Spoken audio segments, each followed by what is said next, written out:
இவங்க எல்லாரும் இப்படியே இருக்கிறாங்களே, நமக்காக உண்மையா உழைக்கிறதுக்கு யாராச்சும் வந்துட மாட்டாங்களா அப்படின்னு மக்கள் ஒரு விதமான அது வெளியில சொல்ல முடியாத ஒரு அழுத்தத்தில் இருக்கிற நேரம் இது. மாத்தி மாத்தி ஓட்டு போட்டு ஏமாந்த அவங்க இப்ப நம்மள நம்புறாங்க. நம்மள நம்மளுடைய இந்த தமிழக வெற்றி கழகத்தை இந்த விஜய் கூட நிப்பான்னு நம்புறாங்க. நம்மள நம்புறவங்களுக்காக நாம நம்பிக்கையோட இருக்கணும்ல. அப்படின்னா இது முக்கியமான மிக மிக மிக முக்கியமான ஒரு காலகட்டம் தானே. அதனாலதான் அவ்வளவு அழுத்தமா நான் சொன்னேன். இந்த தேர்தல், இந்த கூட்டணி இதெல்லாம் பத்தி நிறைய இந்த ஹேஷியங்கள் ஜோஷியங்கள் எல்லாம் நடந்துகிட்டு இருக்கு இல்லையா.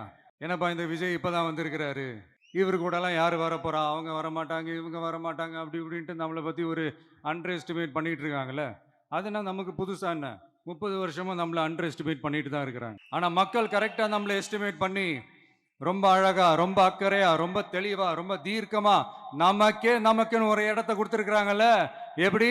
என் கேரியரின் உச்சமான ஒரு இடத்தை கொடுத்திருக்கிறாங்கல்ல.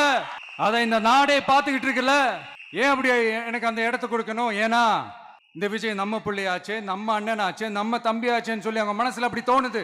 அதனாலதான் நமக்கு அப்படி ஒரு இடத்தை கொடுத்து உள்ளன்போடு அள்ளி நம்மளை அரவணைச்சுக்கிட்டு இருக்கிறாங்க. அப்படி நம்மள நம்புறவங்களுக்காக நாம உழைக்கிறதே அது ஒரு பழக்கமாகி இப்ப அதுவே என்னுடைய ஒரு ஒரிஜினல் கேரக்டராகவே மாறிடுச்சு.